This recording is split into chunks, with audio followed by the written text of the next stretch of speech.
Welcome to the Journal of the Southwest Radio Podcast, a production of the University of Arizona Southwest Center in the College of Social and Behavioral Sciences. I'm Taylor Miller, and I recently completed my doctorate in the School of Geography, Development, and Environment at the University of Arizona. I'm currently a researcher with the Southwest Center, and I'm thrilled to chat with our guest today, Moses Thompson. Moses is the director of the School Garden Workshop, a program of the University of Arizona's College of Social and Behavioral Sciences, which has immense local, regional, national, and even international impact. But to just call it a program is a massive understatement. From its mission, the School Garden Workshop is a collective action, and it's all about social justice and a more sustainable community. They connect students in public schools with Tucson's 4,000-year agricultural legacy by planting, maintaining, and engaging in school gardens. Using gardens as a dynamic educational tool, they help cultivate community, connect students with their local food system, and use gardens as STEM learning labs. Without further ado, hi, Moses. How are you? I'm so grateful we have time to chat together today. Yeah, so good. Thank you so much for making some time for me. Absolutely. Do you think you could introduce yourself a bit to our audience? Yeah. My name's Moses. I grew up in Phoenix, left the state for a long time, and then came back to Tucson, and I absolutely love Tucson. And just a series of perfect storms kind of unfolded to bring me where I am today. My background in formal training is in school counseling. And so that was kind of my entry point to school gardens. I think as a school counselor looking for a way to better connect with the students in the community that I was working in, and maybe a more disarming way to do counseling, stumbled on gardening and happened to be at a school where it was embraced by the leadership and was embraced by the neighborhood and the community and the teachers, and really took off. And then in 2012, partnered with the university to kind of bring our two worlds together. So the Tucson Unified School District world and University of Arizona student engagement world. And so, yeah, just feel super lucky to be where I'm at, doing what I love. I feel like, yeah, I'm a very lucky person.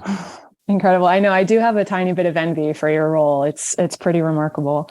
And I'm hoping today that we can spend that bit of time talking, about some of the nuts and bolts of the School Garden Workshop. So do you think you could provide a little bit of background of the program? You mentioned in 2012, moving forward, that began your partnership. But, for those unfamiliar with the School Garden Workshop, maybe you can give us a bit of a primer first. Yeah, of course. So there were basically like two different things kind of evolving separately. And then we kind of came together in 2012. And so I stumbled into school gardens as a school counselor in 2005 at Monzo Elementary School. And that's where I started to garden with kids.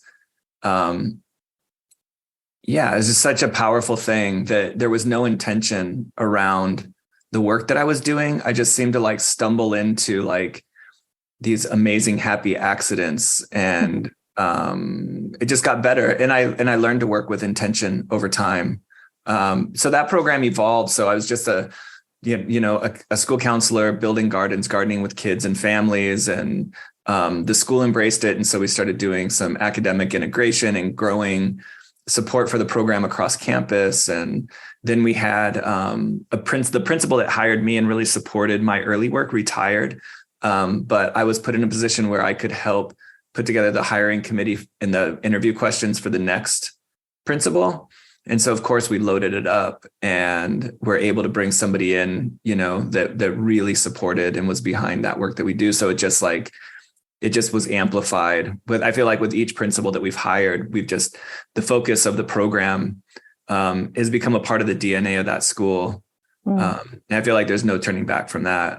And then during that same timeline, Professor Sally Marston, who's a globally renowned, megafauna in the world of geography and feminist geography, had started the school garden program at the university. There was I think it was 2009. She had a graduate student come to her and asked to do an independent study to support a local school garden. And then other students caught wind, and then it was like 3 students and 6 students. And then it was like 20 students. I'm making up the numbers. The numbers aren't right, but it just grew so fast that Sally went to her department and said, "Hey, this is not an independent study. This is a class." And she had the institutional knowledge and the reputation, and like our program rides on the shoulders of Sally Marston, 100%. But to be able to have that kind of credibility and go to a department head and create an internship class was really, like, in that internship class is still the heart of our program today. But that was, she started the university program part of it. And, I think they started off supporting like 3 or 4 school gardens where she taught the class. The class covers everything from like how to grow food to food systems, to food justice, like cultural relevancy. So that's one of the great things about the garden is it's just so dynamic. You can really use the garden to enrich almost any subject you want to talk about. And so she was doing that through the class. But there got to a point where she felt like she needed support from the Tucson Unified School District side, that to provide a good experience for the interns that she was training and placing, there needed to be some structure from the district to make sure that those interns were having a good internship experience. So she provided the scaffolding for the university students, but she needed scaffolding from the district. And so that's when we had met. And I think that she identified that need. Also the program at Monzo had kind of grown and gotten a good reputation in Tucson Unified. So at the same time, Tucson Unified saying, "Hey, we want more of this stuff that's happening at Monzo across the district." Sally's saying, "I've got this class. I need more structure from the district." And they put together a joint funded position for me to kind of be that conduit between both institutions. A recurrent theme here is stability, right? And I've been thinking about it as you say that. I was thinking about it as I was mulling over, planning for all of this, and the notion of stability in such unstable times, and all of the challenges that have been onset. And even, of course, exacerbated by the pandemic. Your family might have felt it. My family has felt it.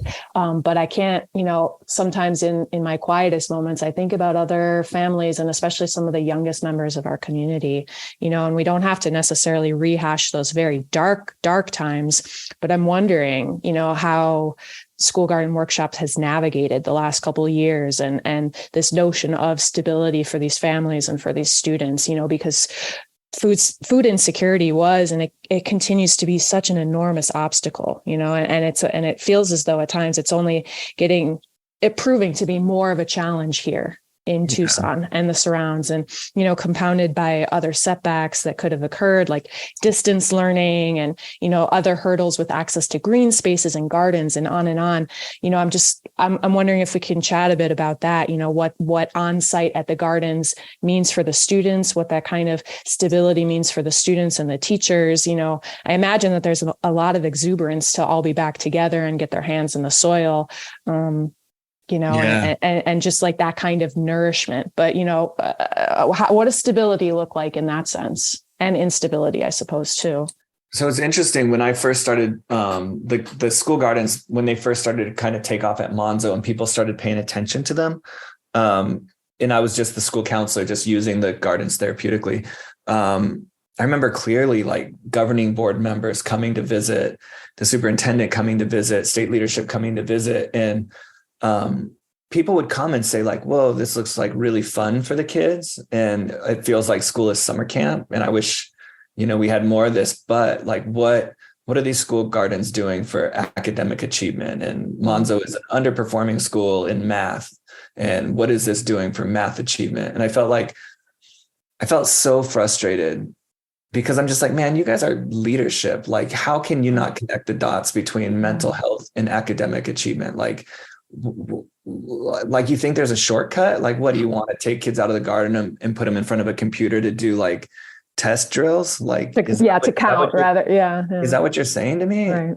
But the thing is, following the pandemic, nobody makes those comments anymore because the connection between mental health and wellness and our ability to think critically, to be creative, to do well in a school setting, like everybody knows that connection now, and nobody second guesses that now. And it took a pandemic that like put everybody's mental health sideways for people to really value, I think, the social and emotional learning piece and the mental health piece.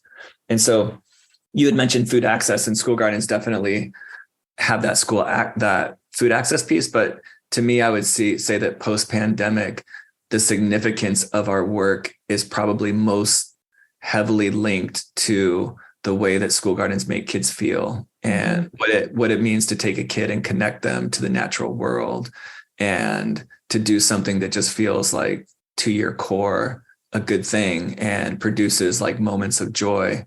Because that's like all of like when those dark times that you're talking about, when the schools closed and people moved to remote learning and everything was on a computer. I mean, I had a kindergartner that had to do most of their kindergarten learning on Zoom. And it was, at the first parent teacher conference, I cried. I like sobbed because the teacher was like, "Hey, we're not seeing a lot of remote work from your kid."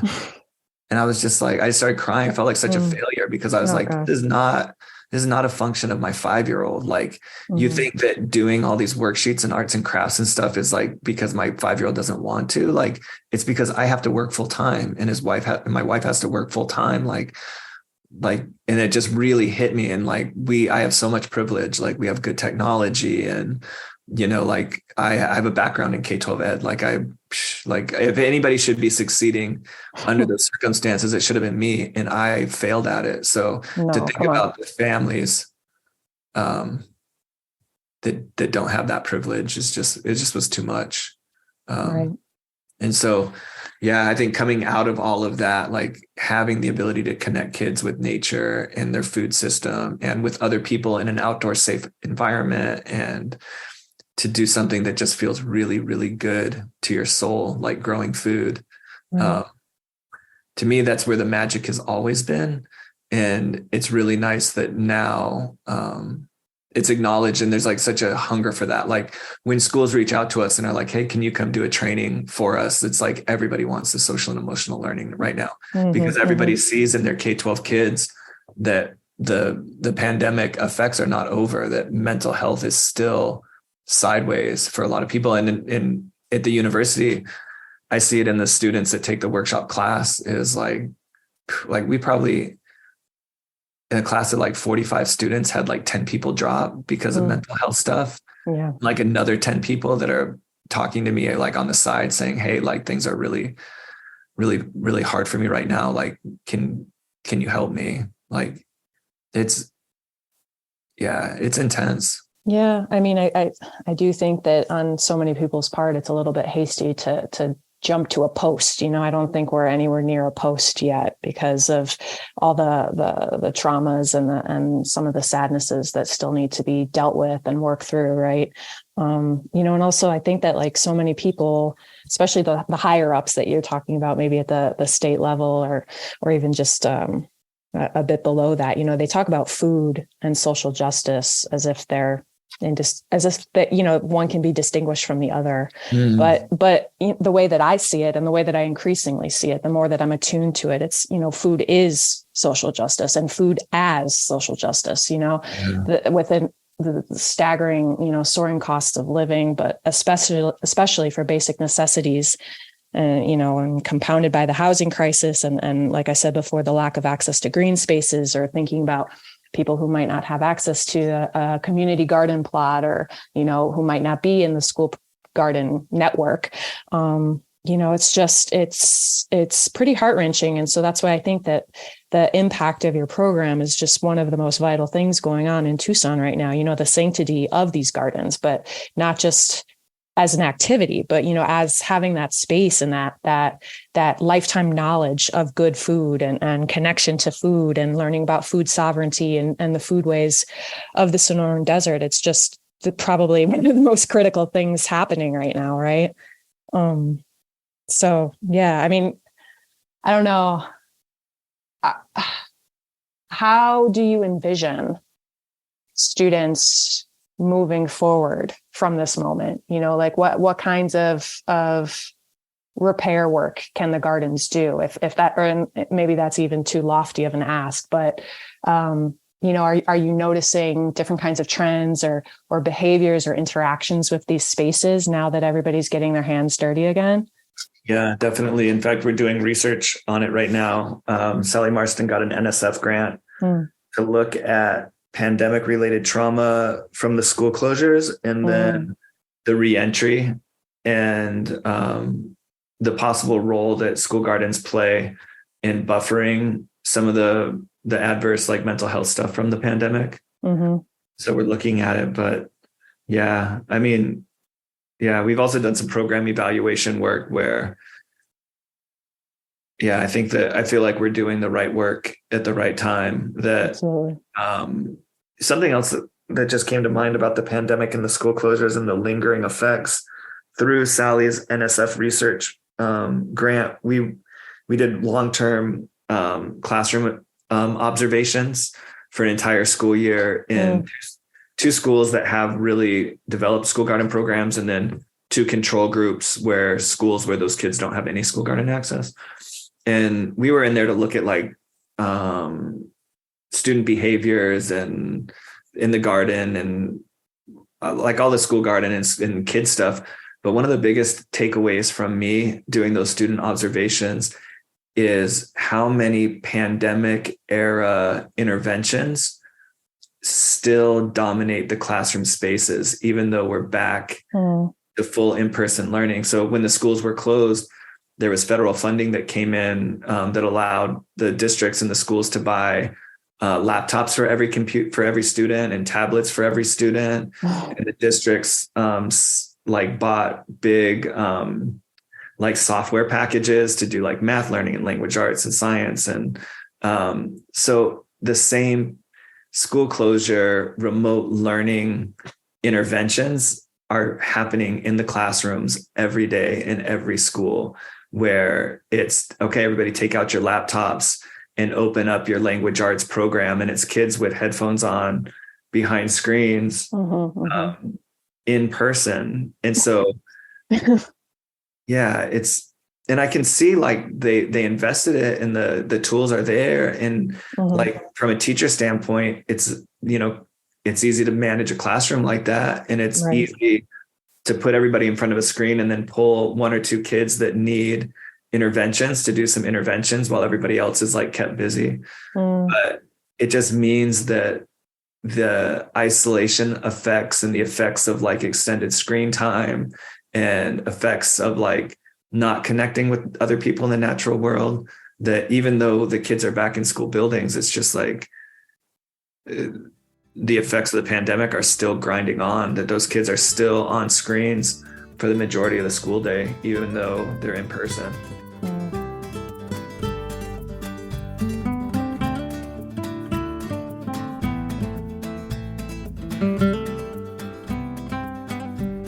With all of this, it's hard not to let our minds wander to a vision of our favorite garden, or the taste of a vine-ripened tomato, or a rainbow of chiles ripening in the Sonoran sun. Gardening, communing with plants, with the outdoor air, and with one another is integral to our spirits. Of course, then, we're wanting to learn more about some of the day-to-day activities and the initiatives of the School Garden Workshop. So let's hear from Carly Pierson, who's the program's K-12 curriculum specialist. Hi, Carly. Hi. Can you introduce yourself a bit to our listeners and perhaps share with us a little bit about your trajectory, what brought you to the School Garden Workshop, and what your position is all about? Yeah, I'd love to. So as you said, I'm the K-12 curriculum specialist. That means that I have the privilege of working with so many different ages of students, from the 4th and 5th graders at Monzo Elementary to the 6th and 8th graders at Mansfield Middle School, and then to the high schoolers at Rincon High School. So I get to work with 7 classes of students per week. and I get to work with 7 amazing teachers every week as well, teaching about gardening and the ecology of the Sonoran Desert and helping them really be able to see themselves in the Sonoran Desert and know that this is their place, this is their home and where they're from, and just learning more about that.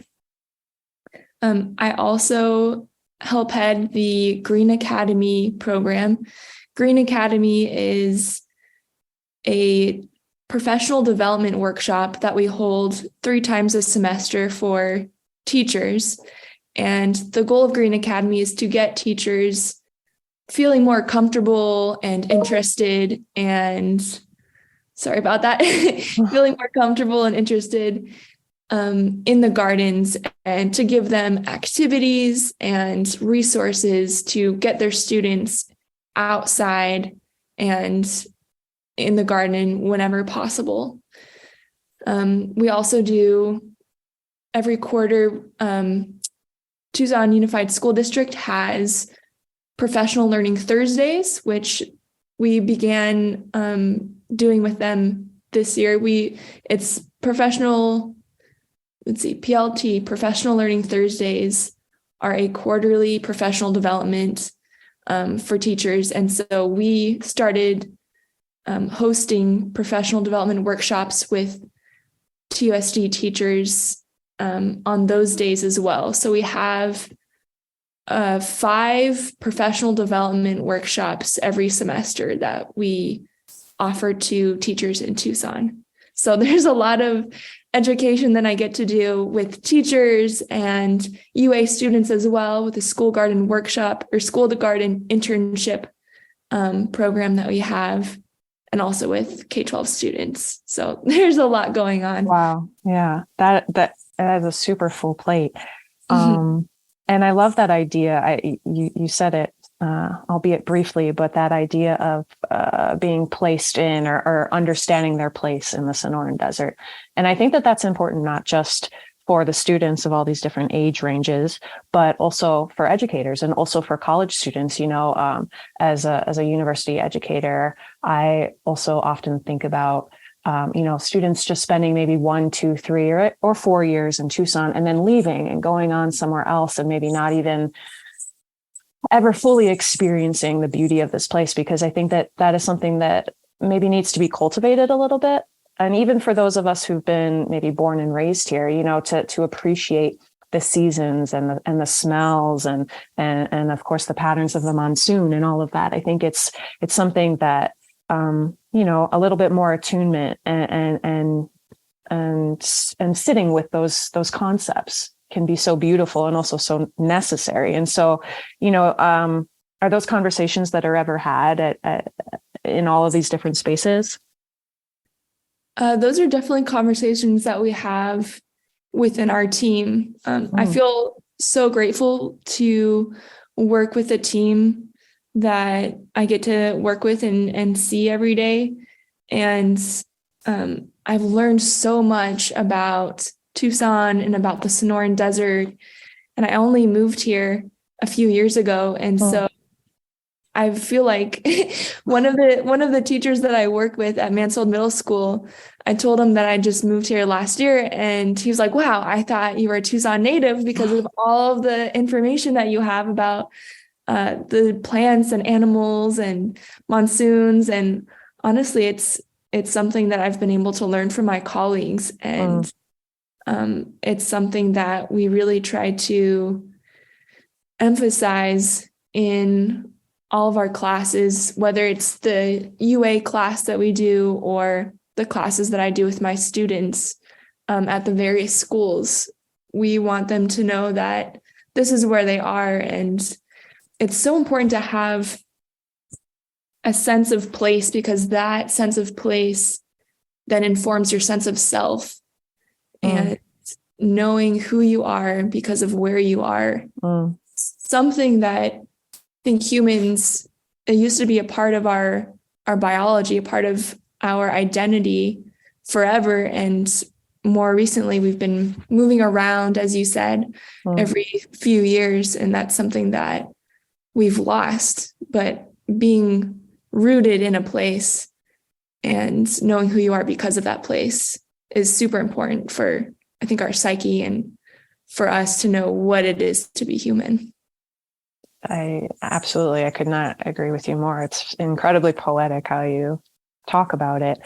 And so for some people who might be tuning in, and I'm sure there's varying degrees of knowledge about the program, the School Garden Workshop, and what you actually do in the schools. But I'm curious, maybe like for Monzo, or maybe a day at Mansfield, or, even in Rincon, like what do some of these activities actually look like? What are the students actually taking part in?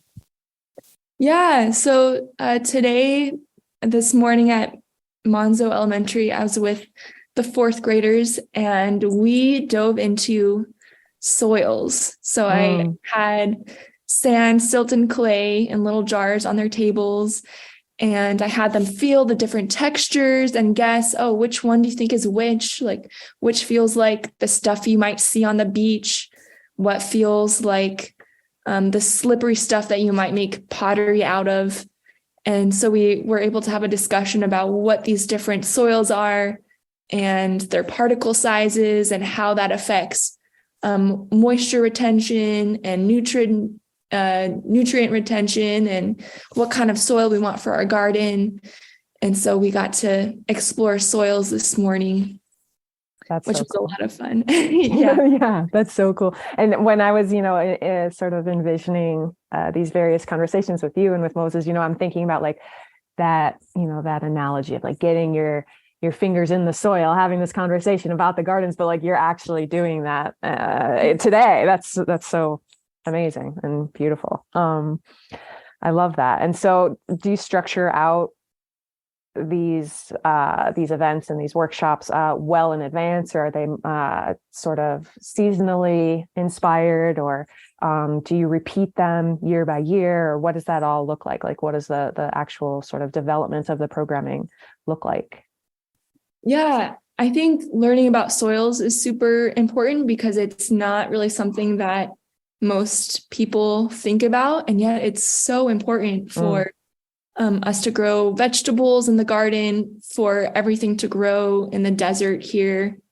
And so I think having a background in soils and knowing what's in it and how many things are alive in it, all of the bacteria and other microorganisms, fungi, worms. So I always try to include a soil unit wherever I'm teaching.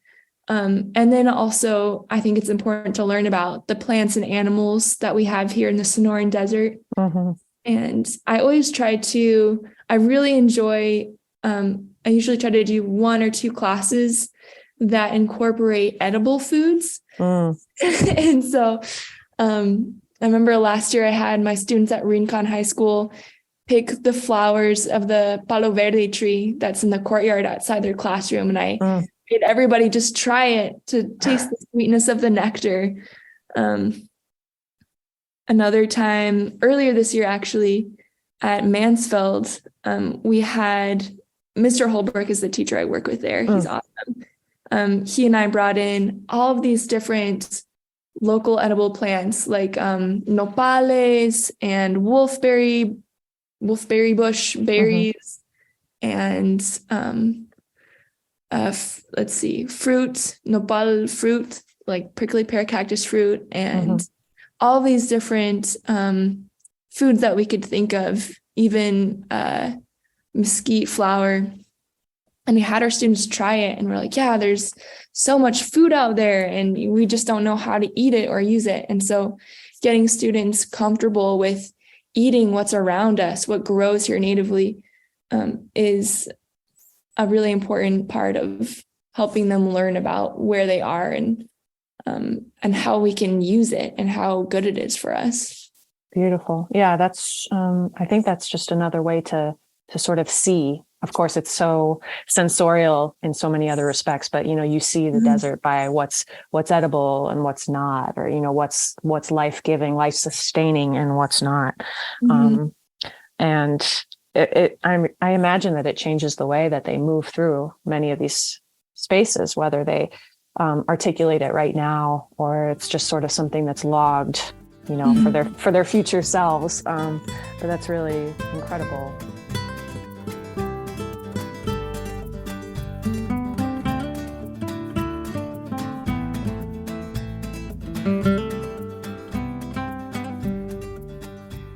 I'm thinking too, and this is something that we have been chatting about with Moses, but that how the pandemic, it's something that I think a lot of us really want to perhaps leave firmly in the past, but it's very much, always ongoing with all of the ripple effects and the ways, of course, it's amplified students and families and the greater Tucson and beyond communities' need and desire for this experiential, this nature-centered learning that you've been talking about.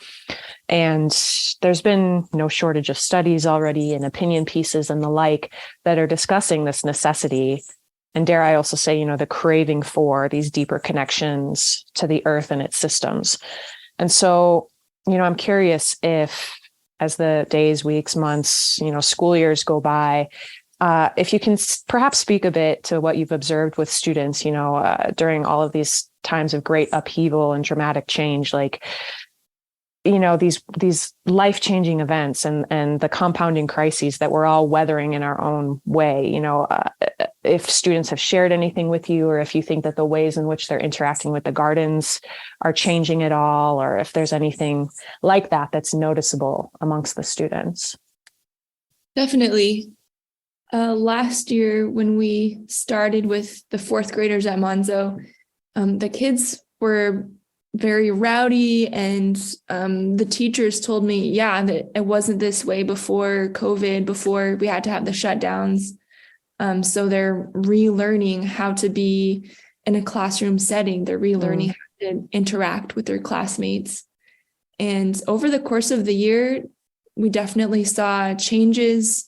They were able to sit still a little bit better and pay attention better. And at the end of the year, every spring semester, we have a spring ecology art exhibition, which me and artist and art teacher Maria Salis and I host this art exhibition, and it incorporates all the artwork of the students that Maria and I work with. And so the fourth graders, so many of them came to that art exhibition, which was held at the University of Arizona. And there were at least 100 people packed in this room filled with their artwork and the art of other students from other schools as well. And there were at least 10 students who got up in front of everybody, and we practiced what they wanted to say, how they were going to talk about their art pieces. And they just did a wonderful job. And we were so proud of them and what they had accomplished and how brave they were to be up in front of everybody and talking about what they had created. That's so amazing. A nourishment in of itself, right? And wow, I'm just blown away by that. So what is on the horizon for School Garden Workshop? I mean, at our time of recording right now, it really, springtime feels palpable. I mean, at least in my backyard, the hummingbirds are going nuts, and there's so much, this beautiful chaos of like this arrival of spring. And I know that, this beautiful weather must just be an absolute delight to share with in the gardens with all the students. And so, what does springtime look like? What's on deck for the coming months and even beyond? I imagine that things might slow down a little bit in the heat of the summer, but what are some things that you have in store with your students? Yeah, so Maria Salis just began working with students again. So she and I work with the same groups of students. I'm with them year round, and then, or I guess I should say throughout the school year. And then she every semester does about a 5-week ecology art project with them. And so she just began her ecology art project with the students, and they're always very excited to see her because she comes up with the most amazing art projects for them. And so that is getting started again. And we're already looking forward to our spring art exhibition, which will be held at the UA once more. So that's something that we spend the whole semester kind of building towards. And we tell the students all about it and how their art is going to be displayed for everybody to see. And so that's always an exciting thing that we work towards in the spring.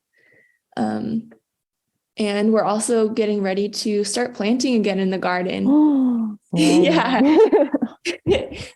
We still have, I think, a few more weeks of harvests to do. But once the danger of a freeze is gone, then we can start planting those really lovely fruit-bearing veggies like squash and tomatoes and peppers and just the delicious things that you always look forward to in your garden. And then those will be harvested at the beginning of next school year, correct? Or those we're hoping to harvest before the end of the school year. Oh, that's really exciting. I always think of planting in late spring for like a post-monsoon harvest, but I have so much to learn. Well, we get planting soon. Because we do want to have one more harvest before kids go back to school, because once it's summer, we won't have them in the garden, and we want them to be there to taste the fruits of their labor, literally. Absolutely. Well, it's all so thrilling. It's just such important work.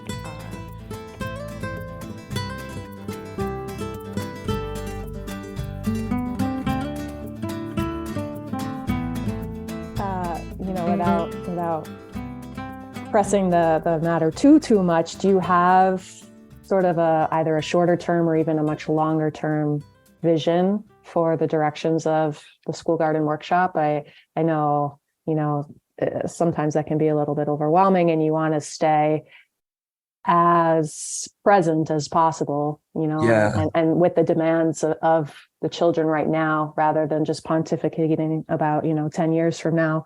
But, where do you see growth and change happening with all of this? Yeah. I've been thinking a lot about it. My team is unbelievable.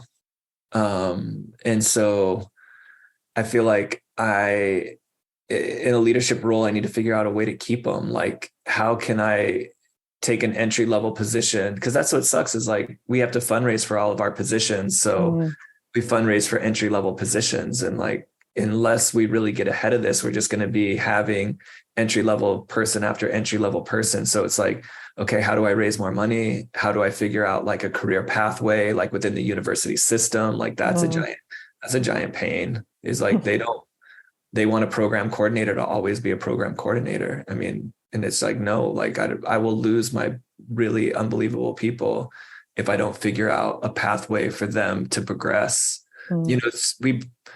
So many of the people that work for us are young people and people that might not be able to take classes, but because they have QTR, I would say like more than half of the people that work with us are like either taking classes or in like graduate programs, taking advantage of the QTR. Sure. And so I want to figure out how not to be a stepping stone for those people that, like, especially if they love the work and they want to stay, if they want to stay with us, like I need to figure out a way that like they finish their master's degree and they don't come to me and say like, hey, I love the work, but I've got to leave to take this other thing. Retention. Retention. Yeah, totally. Yeah, so that's a big focus for me. I think continuing to like be better and like get sharper is like another one of those things about like where people put pressure on us to grow. It's just like, man, I want to get better first. And I know I've been doing it for a long time. And I know a lot of people think that we're good at what we do, but I still know we can get better. And, of course. I think continuing to try to better meet the needs of this community here. And so we've got a big network of gardens. Like we've got maybe 25 or 30 school gardens that like we actively engage in, but there's a really big spectrum of like, somewhere like Monzo or Tucson High or JB Wright or Borton, like on the high end of that spectrum where it's like, whoa, like it's in the DNA of that place. And then we've got we built 2 new gardens to the prior 2 weeks, and we're building a new garden on Friday. Wow. It's just like, so how can we how can we close that spectrum a little bit, like to bring up, to uplift the bottom. But it sucks because that's like, it's hard to raise money around that stuff. Like I feel like you get trapped in the like telling donors like, hey, we've learned how to do this stuff so well, we're ready to take it on the road. And we feel like other places around the country can really learn from us. Like that raises money. Sure.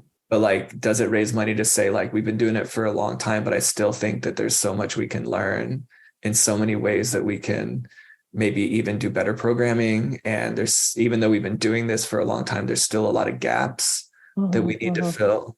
It's like, that doesn't raise money. That chases donors away. So that sucks. It's frustrating. I don't know. That's the hard work. Like for me, like the hard work's not building gardens and working with kids in the gardens. Like shit, give that to me all day long. It's like, okay, so how do I inspire confidence in a way that people continue to support us, or we can grow support so we can do more? 25 to 30 gardens. I had no idea. I mean, I guess I had some idea, but that is a lot. And another one, so now it's going to be 31 or something like that, huh? Yeah, it's actually way more than that. In Tucson Unified, we know of upwards of like 70 school gardens. Oh my! But we're just not engaged in them, like doing direct service. Like we'll offer consultative or curricular support, or those teachers can come to our trainings. It's just like that demand. Like I can't put people there, and like we can't go out there. Like it's just beyond what we can do. Sure. Yeah. When I'm thinking about like these myriad ways that School Garden Workshop builds the community, it's just, even when I'm just going over my notes, or when I'm reading over what you all put out there and the various annual reports, it's just so meaningful. It's so impactful for the educators and for the students, to the ways in which this real progress and change is being implemented. This tactile, this sensory rich, these memory full lessons that of course they're going to carry for so long, beyond the school year. This way better than I do. It's just so overwhelming to think about, especially as the mom of a really young one, and thinking about, gardening with her and what the future looks like there. It's just, you said humbling before, but it really is humbling to think back on the work that you and your team are doing. It's just so beautiful. And I know I'm not the only one who's grateful for the vision and for the hard work.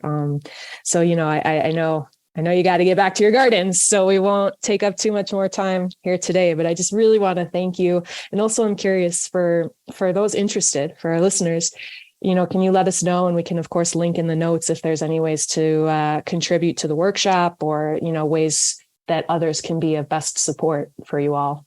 Yeah, absolutely. So our webpage is schooledgardens.arizona.edu. And so there's a contact tab, there's a donate tab.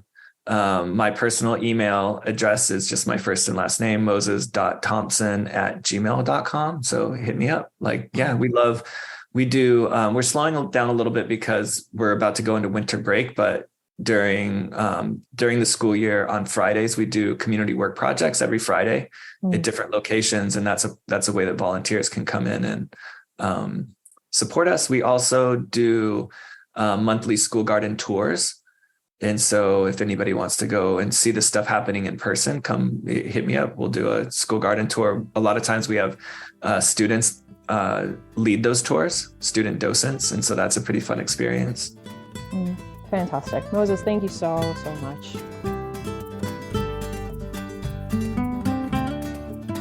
Perhaps one of the biggest takeaways from this chat with Moses and Carly is how the School Garden Workshop nurtures and celebrates the importance of teaching young people, as well as all those connected with the program, just how empowering gardening is.